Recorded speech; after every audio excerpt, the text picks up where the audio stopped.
ठीक है, हिस्ट्री से स्टार्ट करते हैं। पहले याद रखिएगा इतिहास किसे कहते हैं।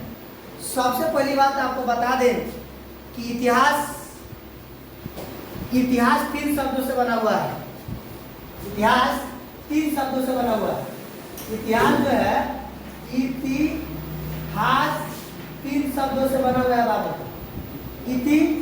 इति प्लस हास, हास और इतिहास, शाब्दिक अर्थ ये हो जाएगा ऐसा ही हुआ था। अगर बाबू आपसे आपको कुछ पढ़ाया जाए कि इतिहास के बारे में आपको कुछ पढ़ाया जाए तो आप जैसे हम कह दें कि आदि मानव ये करते थे, आदि मानव वो करते थे, आप कहेंगे सौद आदि मानव कहाँ है, आप बताइए। ये तो गलत बात है। वो मानव की आदि मानव थे, वो ऐसे किए, आग का खोज किए, जानवरों को मारने का चलाकी किए, फसल उगाने का काम किए, उसके बाद बहुत कुछ किए थे। तो उसी में हम लोग आज पढ़ेंगे इतिहास में चैप्टर 1 पढ़ेंगे यूरोप में राष्ट्रवाद। सबसे पहली बात जाने की राष्ट्रवाद होता क्या है। ये राष्ट्रवाद होता क्या, एक ऐसी भावना है जो सांस्कृतिक, भूगोलिक और अपने क्षेत्र, जो क्षेत्र होता है ना, मैंने लोगों में एकता की भावना रखती है, उसे राष्ट्रवाद कहते हैं। आपसे कोई पूछेगा राष्ट्रवाद किसे कहते हैं तो कहिएगा कि राष्ट्रवाद जो राष्ट्र में रहने वाले लोगों में एकता की भावना लाती है, उसे राष्ट्रवाद कहते हैं। ठीक है, अब उसी में हम लोग पढ़ेंगे यूरोप में राष्ट्रवाद। यूरोप जो था, एक यूरोप में राष्ट्रवाद बहुत सारा हुआ, जैसे अपने देश में बहुत सारा आंदोलन हुए, उसी प्रकार यूरोप में राष्ट्रवाद। तो पहले जानेंगे कि उदार राष्ट्रवाद की भावना, उदार राष्ट्रवाद की भावना यानी लोगों के मत में राष्ट्रवाद का भावना उठा कैसे, आया कैसे।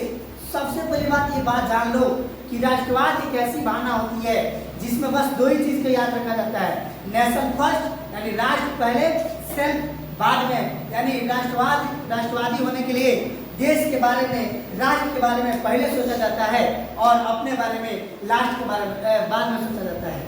एपीजे अब्दुल कलाम से नासा बुलाया गया और नासा पूछा कि आपको आपके देश ने दिया क्या है। जब उनसे कहा गया कि आप हमारे यहाँ दिए, आप नासा का चीफ आपको बना देंगे, तो एपीजे अब्दुल कलाम ने कहा कि एक देश ही मेरे पास है, उसके सिवा कुछ भी नहीं है, अब वो भी आप छीन ले रहे हैं। तो वहीं पे नासा का जो थे वहाँ के राष्ट्रपति बोल रहे हैं एपीजे अब्दुल कलाम से कि जो है आप ही बताइए कि आपका देश आपके लिए क्या किया। तो डॉक्टर एपीजे अब्दुल कलाम ने कहा कि ये जरूरी नहीं कि देश मेरे लिए क्या किया है, ये जरूरी है हम देश के लिए क्या करते हैं। सोच रहा इतना माइंड का तेज था कि वो आज नासा में गए थे ना, पूरा चीज देख लिए, तब कैसा एक के बाद सोच रहा उनको गलती कर दिया तो बुला कर, अगर नासा में ना गए रहते तो परमाणु संरक्षण नहीं हो रहा था, परमाणु ना बना पाया, क्योंकि वो सेटेलाइट न भेजा था। तो देख लिए सेटेलाइट की दिशा कैसी है, वो क्या है। चलिए, उदार यानी उदार किसी लोगों के मत में एक बात आती है कि अपने देश के लिए हम क्या करेंगे, कैसे करना चाहें। तो उदारवाद के कारण ही तानाशाही और विशेष अधिकारियों का अंत हुआ। देखिए, लोगों में जब उदारवाद आया, जब लोग उदारवादी बने तो क्या हुआ कि जो वहाँ पे तानाशाही है खत्म होने लगा। कहाँ पे? यूरोप में। कहाँ पे खत्म होने लगा बाबू? यूरोप में। अब एक और बात याद रखिएगा कि जैसे आपको बताया तानाशाही नहीं चलेगी नारा आप देखोगे कि तानाशाही की नारा नहीं चलेगी, आप ऐसे सुने कि नहीं। अब उसी में ही जैसे उदारवाद के कारण ही तानाशाही और विशेषाधिकारियों का अंत हुआ। दूसरे इससे एक संविधान की आवश्यकता महसूस है। वहाँ के जो लोग थे, एक ध्यान दें, वहाँ के जो लोग थे उनको लगा कि हमें संविधान की जरूरत है। वहाँ के जो लोग हैं उन्हें लगा कि हमें संविधान की जरूरत है। संविधान क्या होता है? संविधान एक ऐसी दस्तावेज है जिसके द्वारा किसी राज्य या देश को चलाया जाता है। संविधान, कोई पूछता है संविधान क्या है तो बोलिएगा संविधान एक ऐसी दस्तावेज है जिसके द्वारा किसी देश या राष्ट्र को चलाया जाता है। तो वहाँ के लोगों को मानसिकता होने लगी यहाँ पे एक सबसे बड़ा लिखित संविधान है, जो भारत का संविधान दुनिया का सबसे बड़ा लिखित संविधान है। ये लाइट आ रही है, सबसे बड़ा लिखित संविधान है जिसको लिखने में 2 साल 11 महीना 18 दिन लगा था। अब आपसे कोई पूछेगा कि संविधान क्या है तो क्या बोलिएगा कि संविधान एक ऐसी दस्तावेज है जिसके द्वारा किसी राष्ट्र को चलाया जाता है। ठीक है, आज टोटल भारत के संविधान में 511 आरटीसी धारा है 511। जैसे धारा का मतलब क्या होता है? धारा का मतलब ये होता है कि जब मान लीजिए कि देश में अगर संविधान ना होते, धाराएं ना होती, तो लोग अपने मनमानी करता कि नहीं? एक संविधान एक धारा है जिसे लोग डरते हैं। एक संविधान एक धारा है जिससे लोग डरते हैं। अगर संविधान और धारा नहीं होता तो लोग डरते हैं किसी से? नहीं डरते बाबू, नहीं डरते। तो संविधान है, धारा है, तो ये कोई भी राष्ट्र चल सकता है। अगर संविधान और धारा ना होता तो कोई भी राष्ट्र नहीं चलता। तो वहां के लोगों को लगा कि अब एक संविधान की आवश्यकता है। कहाँ के लोगों को? यूरोप के लोगों को। ठीक है। अब क्या इसे प्रतिनिधित्व पर आधारित सरकार की आवश्यकता भी महसूस होने लगी। अब वहां के लोगों को लगने लगा कि अब हमको क्या लगे, वहां के लोगों को लगने लगा कि हमारे लिए एक संविधान जरूरी है जो कि हमें चलने पर हमारी सुरक्षा कर सके। अगर संविधान ना हो तो देश की सुरक्षा नहीं है, राष्ट्र की सुरक्षा नहीं है, लोगों का हित नहीं है, लोगों के हित के बारे में कुछ नहीं है। इसीलिए कहा जाता है कि संविधान के दायरे में कुछ होना चाहिए। अब क्या होता है कि आपको बता दिया जाए तो आप लोगों को महसूस होने लगा कि हमें अभी संविधान चाहिए और इसके बीच में हमको चलना पड़ेगा। ठीक है, समझे? अब क्या होता है कि आवश्यकता महसूस होने लगी। ठीक है, कहाँ के लोग? यूरोप। अब यहाँ याद रहेगा इतना कि वहाँ उदारवादी जब सोच आने लगी कि राष्ट्र के लिए कुछ करना है, तब जाके वहाँ तो धीरे धीरे देखने लगे कि यार देश कैसे चल रहा है, यहाँ के लोग कैसे जिएंगे, यहाँ हम कैसे जिएंगे। ठीक है, वहाँ देखने लगे कि लोगों को सोच में आने लगी कि अब बाबू हमको संविधान चाहिए, नहीं संविधान है तो हम नहीं है। दूसरी बाबा साहब भीमराव अम्बेडकर ने हमारे देश को संविधान लिखा। हालांकि लिखने में बहुतों लोग का योगदान है, ये कहा जाएगा। संविधान लिखने में बहुत लोगों को सहायता देती है, योगदान। मताधिकार, मताधिकार का मतलब क्या होता है? मताधिकार का मतलब होता है वोट देना। मताधिकार, ठीक है, सबको अपने बारे में मत बताना।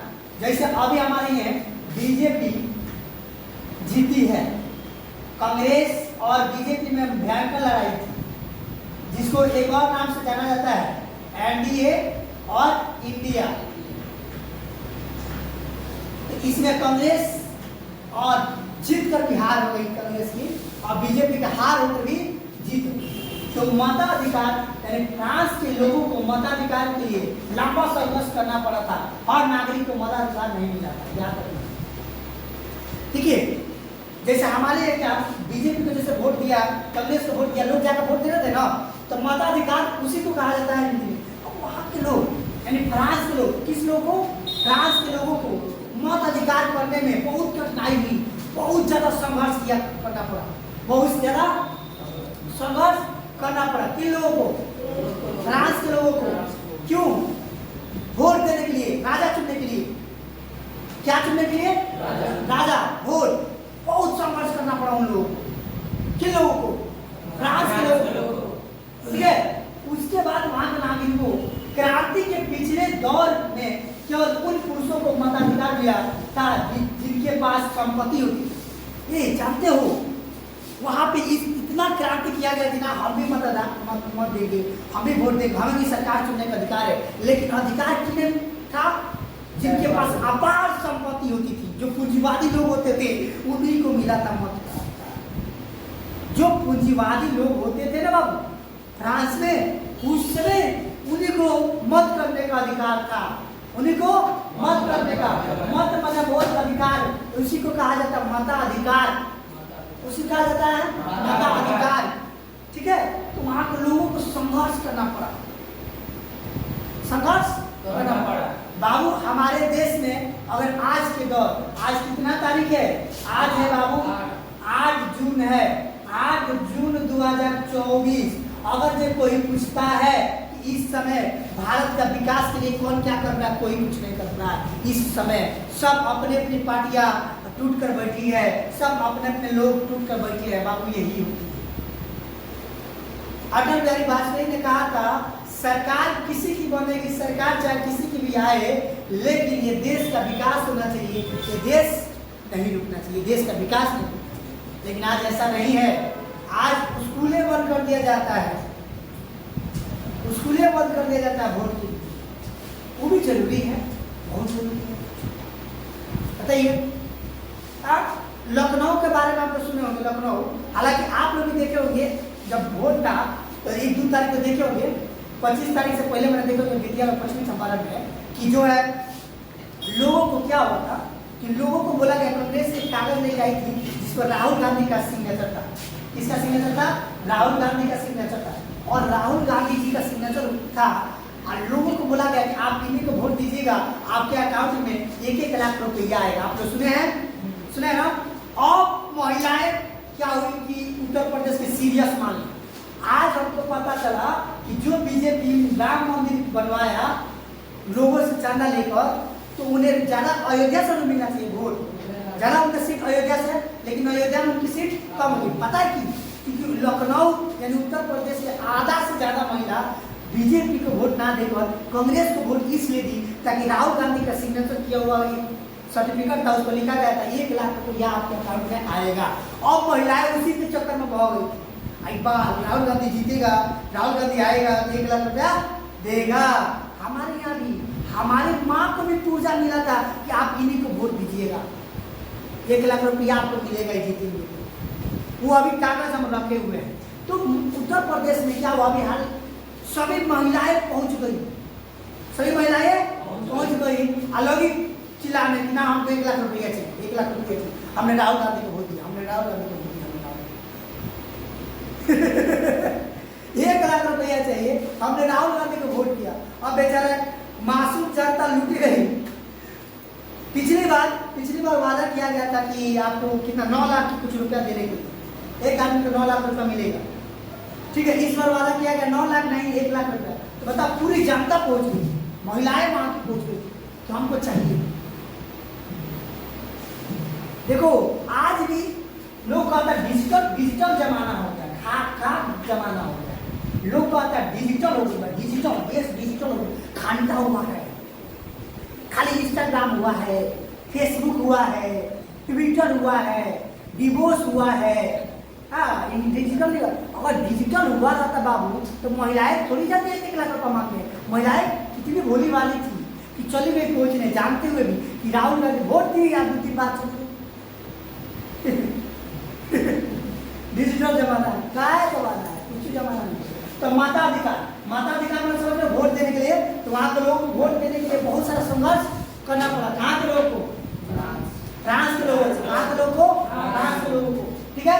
उसके बाद ध्यान से सुनिए, लेकिन वोट फ्रांस के लोग में कौन वोट देने का अधिकारी था? मत देने का अधिकारी कौन था? जिसके पास अपार संपत्ति थी बाबू, जिसके पास सोना चांदी ढेर था। अब देखो, जैकोबिन क्लबों के दौर में थोड़े समय के लिए हर वयस्क पुरुष को मताधिकार मिला था। अब पूछे बाबू ऑब्जेक्टिव में कि बाबू क्रांति के पिछले दौर में पुरुषों को मताधिकार मिला था। किन पुरुषों को मिला था? फ्रांस में जो कि संपत्ति रखते थे, जिनके पास अपार संपत्ति होती थी, उन्हीं को वोट देने का अधिकार था। लेकिन जो जैकोबिन क्लब आया, कौन आया? जैकोबिन कौन आया? जैकोबिन क्लब आए और कुछ संघर्ष किए, जैकोबिन क्लब आए और कुछ संघर्ष किए, तो पूरे पुरुषों लोग को क्या मिलने लगा? मताधिकार मिल गया। यानी वहाँ केवल पुरुष, इस समय महिला पुरुष दोनों जाकर वोट दिए है ना, लेकिन उस समय फ्रांस में केवल पुरुष देते थे। वो भी कौन पुरुष पहले देते थे? जिनके पास अपार संपत्ति होती थी। उसके बाद जो आए जैकोबिन क्लब आए, उनका संघर्ष हुआ, तो क्या हुआ कि पूरे पुरुष मताधिकार देने का अधिकार ले लिए, पूरे पुरुष मताधिकार देने लगे, मत देने लगे। उसके बाद आगे बढ़िए, लेकिन वहाँ की जो व्यवस्था थी, वहाँ की महिलाओं का भी कोई सुनवाई नहीं था, ठीक है। अब लेकिन नेपोलियन ने फिर से पुरानी व्यवस्था बहाल कर दी थी। जो नेपोलियन कोड था वो फिर से क्या कर दिया बाबू?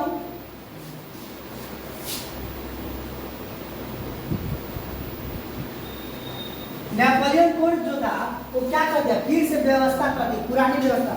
जो वहां पर पुरानी व्यवस्था वहां आया और फिर लगा दिया, जीती, ठीक है।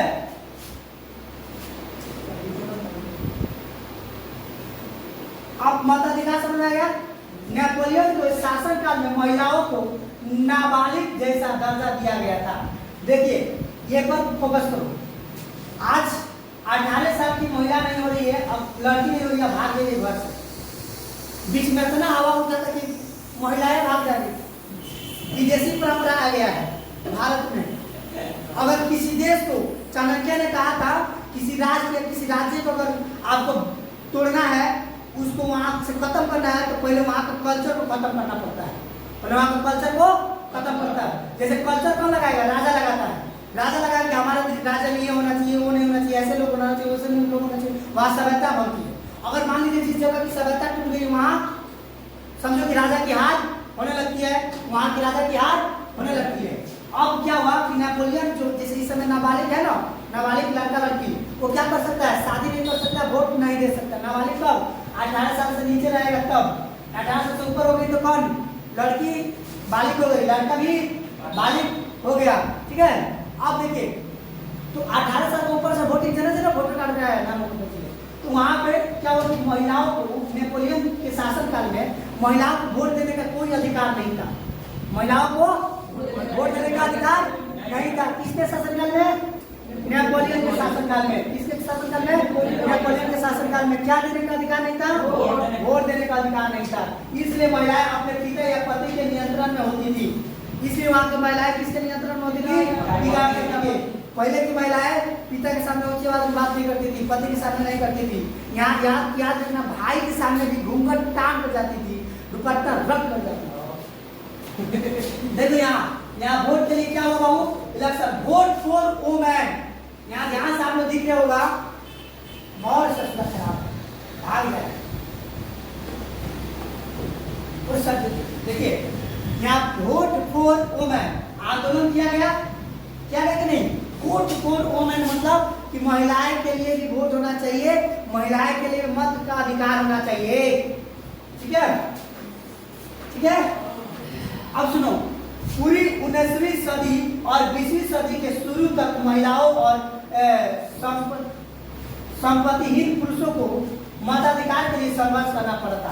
आपसे कोई पूछेगा कि महिलाओं और जो जिनके पास संपत्ति नहीं थे, महिलाएं माने औरत माने स्त्री माने, अब समझ जाए। अब सुनो, जो महिलाएं थी और संपत्तिहीन मतलब पुरुष मन समझ लो, जिनके पास संपत्ति नहीं थी। हे बउआ, महिलाओं को और संपत्तिहीन पुरुषों को कब तक संघर्ष करना पड़ा वोट के लिए? कब तक? 19वीं सदी से 20वीं सदी तक। 19वीं सदी से 20वीं सदी तक उन लोगों को क्या करना पड़ा बाबू? संघर्ष करना पड़े कि वोट देंगे, तब जाके कुछ उन शायद लगभग भूल रहे हैं, मगर याद इतना लगभग 1900 कितना में 84